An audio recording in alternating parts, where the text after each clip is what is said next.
Terus balik lagi sama gue di channel Bernardin, dan ya pada kesempatan kali ini gue akan mengupdate untuk Bitcoin Dominance, Bitcoin dan juga BCH teman-teman. Jadi kemarin nggak ada update video ya, sehari sebelumnya lagi baru ada update nih untuk Bitcoin jelang The Fed apakah cut rate atau tidak gitu ya. Jadi sekarang baru sempat bikin video, mungkin nanti agak malam diupload lagi untuk altcoinnya.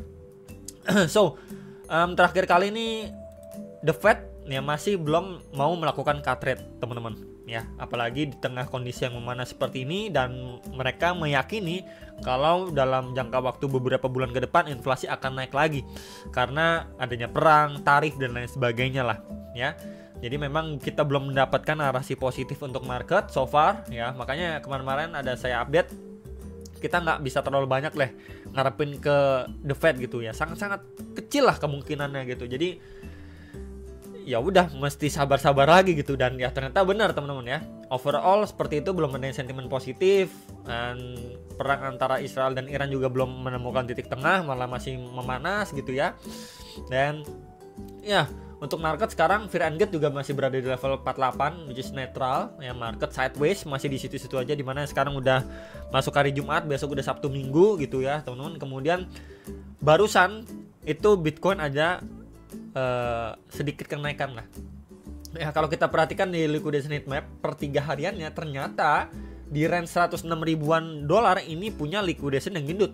Nah makanya di pergerakan yang sideways kayak gini biasanya dia jepret atas dan bawah, dan alhasil dia udah jepret nih, udah nge-grab likuiditas yang gendut. Nah ini sisa bawah nih ada di 103-300an dolar teman-teman ya. Jadi bisa diperhatikan dan diwaspadai untuk check outnya Bitcoin ya, karena kita lihat secara overall dia cuma sideways doang gitu ya.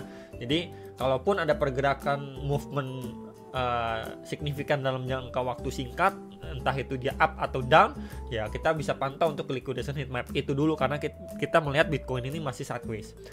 Nah untuk berbicara Bitcoin dominance nya ini juga menjadi problem ya. Dari beberapa video lalu kita melihat dia masih bergerak di dalam sebuah channel, tapi masih ketahan juga ya di dalam range channel ini, walaupun secara short term dia masih bullish, dan ya ini peluangnya cukup besar ya untuk dia revisit balik di swing high pada 7 Mei 2025 itu di sekitar 65,4% ya untuk si Bitcoin dominant secara daily. Jadi yang perlu diantisipasi sebenarnya ini menjadi next area target kalau memang nanti dia going up lagi ya, karena kadang kita bisa lihat nih secara short termnya dia masih bullish, dia run up ke sini baru adanya rejection. Itu yang kita harapkan atau ekspektasikan teman-teman, kalau memang dia revisit kembali ke area situ.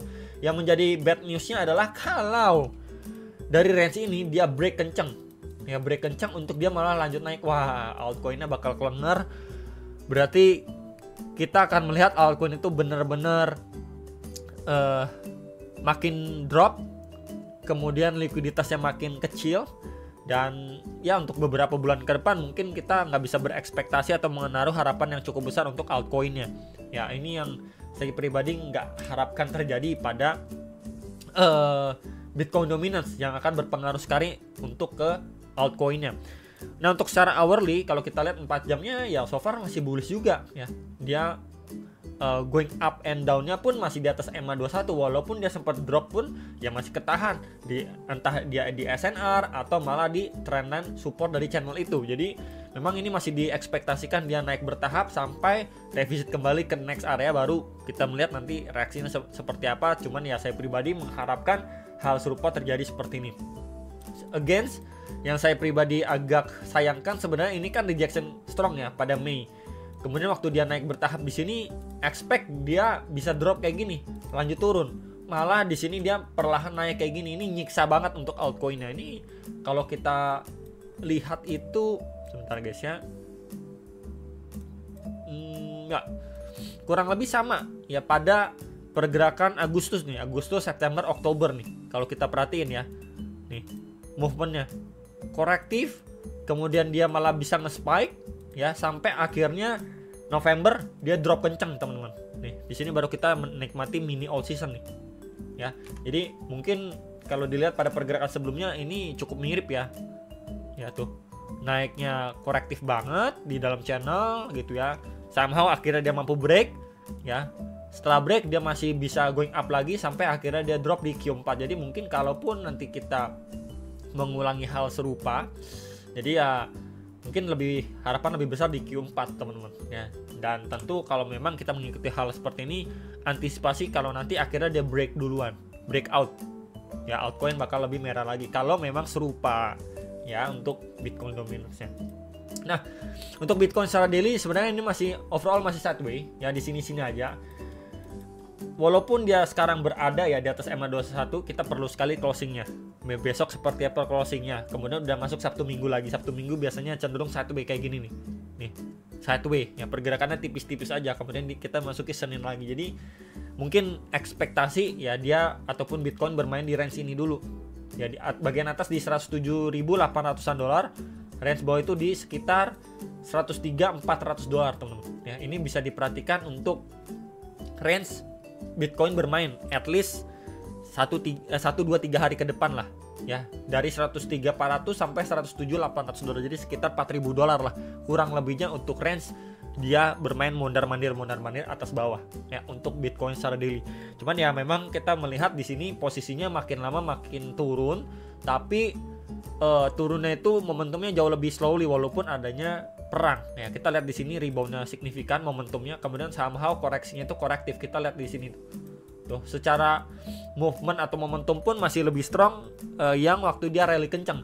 Nah di sini kita tinggal menunggu atau membutuhkan yang namanya trigger positif untuk market bisa lanjutin rally lagi. Karena kalau kita lihat bandingkan juga lebih strong penguatan sebelumnya ketimbang dia koreksi yang cukup korektif ini ya, walaupun udah ditambah berita perang dan lain sebagainya, nggak sedang signifikan gimana gitu loh untuk si Bitcoinnya. Jadi masih adanya peluang ya setidaknya untuk si Bitcoin kalau kita lihat secara momentum dari daily time frame.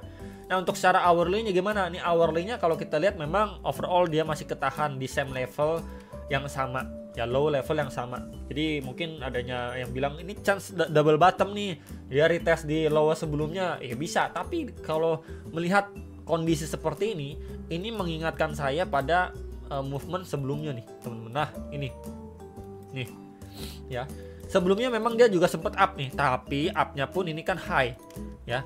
Dia cuman bikin yang namanya lower high tuh teman-teman ya, dia cuman bikin lower high kemudian drop lagi, testing di low level yang sama ya.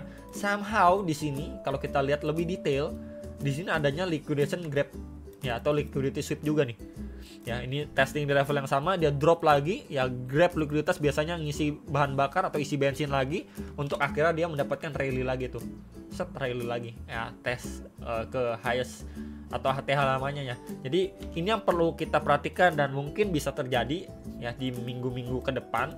Jadi selama memang dia masih maintain atau sustain di area sini ya, masih adanya possible aja ya. Nanti kan kita besok udah weekend gitu ya, mungkin dia sideways lagi gini, masukin minggu depan bisa liquidation grab lagi gitu ya, mungkin di sekitar 102 103 up lagi, baru di sini bisa recovery ya. Hopefully seperti itu teman-teman ya. Jadi memang biasanya sebelum adanya rebound signifikan atau adanya drop signifikan, biasanya kita akan melihat liquidation grab dulu atau liquidity sweep dulu sebelum dia yang namanya dump signifikan, walaupun nggak setiap kali tapi sering terjadi yang seperti itu ya untuk si Bitcoin secara hourly. Mungkin itu yang bisa kita perhatikan. Dan so far kalau kita lihat nih secara short termnya ya, kita pantau untuk secara time frame 1 jam, di sini adanya sebuah trendan resisten ya, di sini juga adanya sebuah trendan support, dia terbentuk dalam sebuah triangle pattern. Akhirnya di sini dia break nih, dari triangle patternnya ada break. Jadi somehow kalau memang nanti dia nggak lanjut naik tapi turun dulu ya, turunnya hopefully korektif, ini masih mungkin di follow up naik ya, ngejar di 107-108 dolar ya, dimana ini juga ada area supply tuh teman-teman ya. Mungkin kalau weekend naik itu cuma sekedar grab likuiditas saja, testing aja sebelum dia lanjut turun lagi gitu. Jadi mungkin koreksinya kalau korektif pun bisa dipantau di EMA21 teman-teman, dan juga area support resistance sebelumnya ya di sekitar 104.800 sampai 105-150 dolar. Ini dulu deh yang dipantau, baru next lagi kalau jebol ini kita bisa pantau ini ada area demand ya secara 1 jam di 104.200 sampai 104.500 dolar. Itu untuk si Bitcoin. Nah terakhir untuk BCH. Nah BCH ini sendiri salah satu altcoin yang jadul juga ya, dari 2019 loh dia by the way. ATH-nya ada di 1.650 dolar. Wah jauh banget guys. Sekarang harganya di 485 dolar. Untuk BCH ini sendiri ya, kalau kita perhatikan di sini adanya sebuah trendline resistance ya, kena reject kenceng satu, ini kedua. Somehow untuk bagian bawah atau supportnya dia bergerak seperti ini, trendline support gitu. Jadi dia bermain di sebuah range yang besar ya. At least kalau misalkan pun Bitcoin naik kemudian BCH ikutan naik, ini kan Bitcoin Cash ya, mungkin kita bisa expect dia setidaknya retest balik di sekitar 560 dolar, sekitar 562 560 dolar, sekitar area itu di revisit kembali. Jadi sekali lagi antisipasi kalau dia nggak kuat, sama seperti sebelum-sebelumnya, kalau tidak kuat malah adanya reject strong ya, turun sampai bawah trendline support ini di 230-an dolar. Ini yang perlu diantisipasi untuk yang nanyain BCH. Kecuali dia break dengan impulsif ya, break dengan impulsif itu beda ceritanya. Tapi selama dia ketahan ya mungkin kita bisa melihat pada pergerakan sebelumnya dan nggak bisa berekspektasi terlalu tinggi di tengah kondisi makro yang tidak menentu seperti ini ya untuk si BCH. Dan ya, kalau kita lihat sebenarnya di sini dia sempat break juga ya nih. High sebelumnya walaupun cuma sekedar tail candle doang teman-teman. Nih secara daily-nya tuh ya closing-nya oke, tapi kalau high sebelumnya di take out cuman secara tail candle aja. Jadi kalaupun dia masih lanjut naik ya, di sini kita bisa lihat sebelumnya adanya tahanan kuat juga di sini ya, di 535 sampai 558 dolar, udah deket banget dengan trendline resistance yang tadi saya sampaikan. Jadi expect di sini kalau misalkan masih di bawah naik lagi BCH ya mungkin akan revisit balik ke beberapa range area yang tadi juga sudah saya tandain atau di adjust lah barusan untuk teman-teman semua ya, untuk yang nanyain BCH by the way nih. Oke. Nah, untuk secara hourly-nya ya, kalau kita pantau hourly-nya ini so far masih bullish ya. Kalau kita ngomongnya secara short term-nya, dia masih ketahan at least dia atas EMA21. Jadi kalau misalkan pun dia koreksi ya mungkin sebatas EMA21, kemudian dia lanjut naik lagi untuk ngejar next area target, dan ini bisa kita pantau di sekitar 470-an dolar. Ya sama seperti pergerakan-pergerakannya. Cuman jangan salah juga, bukan berarti tiap kali dia retest EMA21 kemudian lanjut naik. Ini kita lihat juga pada pergerakan beberapa movement sebelumnya, ini sampai lewatin agak bawah, ini juga ya, ini juga tuh. Ya, jadi nggak semerta-merta pantau EMA21, oke, berarti EMA21 bakalan lanjut mantul, enggak, teman-teman, langsung mantul enggak. Ini beberapa kali di slice juga ya EMA21-nya. Jadi mungkin selain EMA21 kita juga bisa melihat next area di sini ada area demand juga nih, teman-teman. Ya, yang bisa dipantau kalau memang EMA21-nya jebol. Ini di 453,5 sampai 465,3 dolar. Ini bisa dipantau ya. First EMA21 hourly yang 4 jam, kemudian next area demand. Itu dulu yang mungkin bisa diperhatikan untuk jangka pendek dari BCH. Tapi kalau misalkan ngomongin seperti ATH-nya dan lain sebagainya ya masih jauh lah guys. Ya masih jauh. Sebelum kita break kencang kayak dari trend resistance ini ya sulit lah. Kemudian belum didukung adanya narasi positif juga, secara makro juga masih belum mendukung. Jadi ya udah sabar-sabar dulu lah. Itu aja teman-teman bisa saya sampaikan untuk update kali ini. Semoga bisa bermanfaat dan sampai jumpa untuk next video. Sampai jumpa teman-teman.